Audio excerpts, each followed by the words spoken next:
पेण विधानसभेत भगवा फडकवला जावा हे बाळासाहेबांचे स्वप्न होते. हे स्वप्न साकार करण्यासाठी सज्ज व्हा. यावेळी पेणमध्ये शिवसेनेचा आमदार करायचा आहे. तरुणाई प्रसाद भोईर यांच्या सोबत आहे. विवेकासोबत सकारात्मक विचार घराघरात पोहोचले पाहिजेत.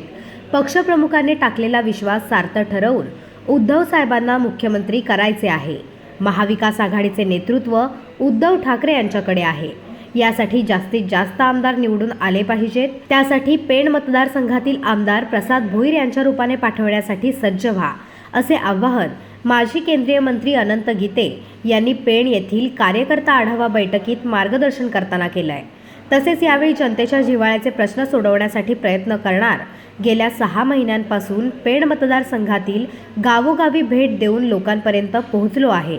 आता शिवसेनेची ताकद व ऊर्जा मिळाली आहे. या ऊर्जेतून आमदार होण्याचा आत्मविश्वास द्विगुणित झाला आहे, असं वक्तव्य यावेळी पेण विधानसभा शिवसेना उमेदवार प्रसाद भोईर यांनी केलंय. हा मेळावा आहे कार्यकर्त्यांचा आणि म्हणून कुठलंही राजकीय भाष्य इथे मी करणार नाही, करण्याची आवश्यकता नाही आहे. खरं म्हणजे आता निवडणुकीचं रणशिंग फुंकलेलं आहे.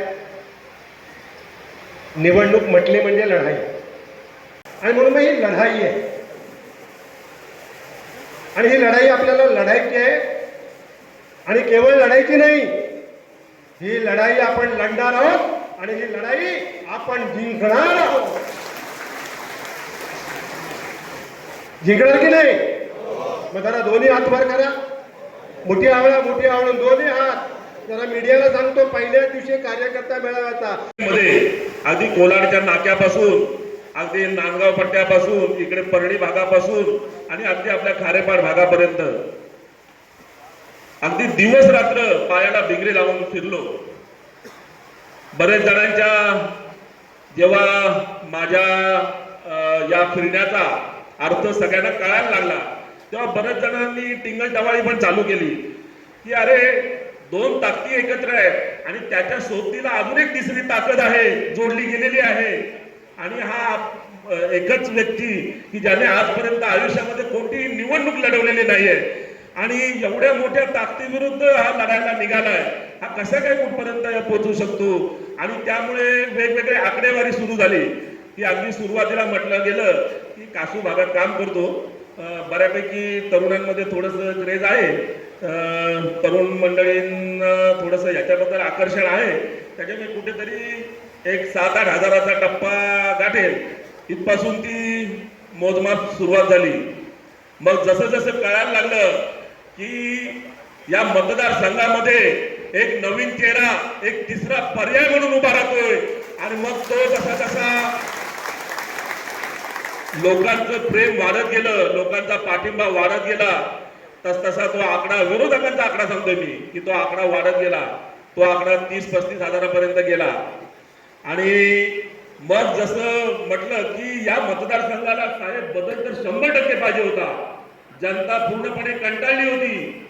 समोरच्या व्यक्तींचा आभास होता की 2 ताकदी एकत्र झाल्या की राजकारणामध्ये बेरीज होते, परंतु हेच तर राजकारणाचं सूत्र हे कुठेतरी विसरत होते.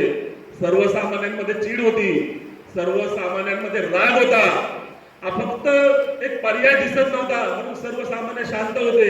आणि यातच ही सगळी मंडळी फसली. ज्या दिवशी या मतदारसंघाला खात्री पटली की एक तिसरा सक्षम पर्याय या मतदारसंघाला भेटलाय, आणि त्या दिवशी मला माझ्यामध्ये आत्मविश्वास निर्माण झाला की मी आता नक्कीच या लढाईमध्ये बाजी मारू शकतो. साहेब, अगदी पहिल्या दिवशी माझ्या मनामध्ये आज जे घडतंय तेच होतं, परंतु महाराष्ट्राच्या राजकारणाची व्हल्नरेबिलिटी मला कळत होती. एका बाजूला 3 पक्षांची महायुती होती, एका बाजूला 3 पक्षांचं महाविकास आघाडी होती. अत्यंत रस्सीखेच होती.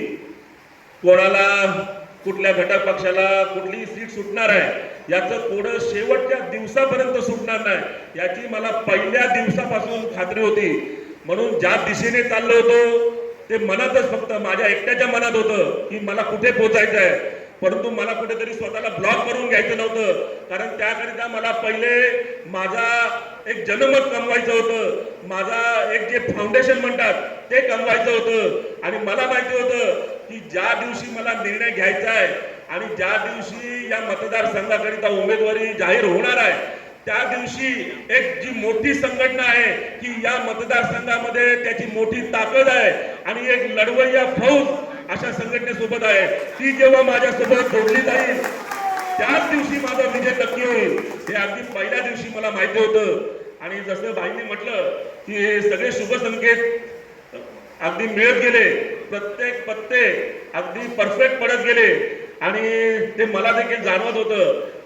अगदी खरं सांगतोय, जसं माझा हा या मतदारसंघातील सर्वसामान्यांसाठी, या मतदारसंघातील तरुण तरुणींसाठी एक काहीतरी वेगळं करण्याचं, एक काहीतरी भव्य दिव्य करण्याचं, आपल्या ज्ञानाचा, आपल्या अनुभवाचा, आपल्या प्रशासनातील ज्ञानाचा, आपल्या कॉर्पोरेट ज्ञानाचा या मतदारसंघातील प्रत्येक घटकाला, समाज घटकाला, आपल्या या मातीला कसा उपयोग होऊ शकतो हा फक्त प्रामाणिक उद्देश होता. आणि प्रामाणिकपणाच्या ज्यांच्या कामाच्या शब्द या मतदारसंघामध्ये घेतले जातात असे अनंत गीते साहेब मग माझ्या पाठी उभे राहिले आणि त्यांनी फक्त एकच विश्वास दिला की वरती काय घडामोडी घडतायत त्याच्याकडे फारसं लक्ष देऊ नकोस, तू तुझ्या कामाला लाग, आजपर्यंत जे काम केलंस त्यामध्ये खंड पडू देऊ नकोस, अगदी शेवटच्या क्षणापर्यंत कोणताही मनामध्ये विचार आणून देऊ नकोस, एवढं सांगतो जे तुझ्या मनात आहे ते नक्की घडेल आणि तेच सगळ्या वरिष्ठांच्या देखील मनात आहे.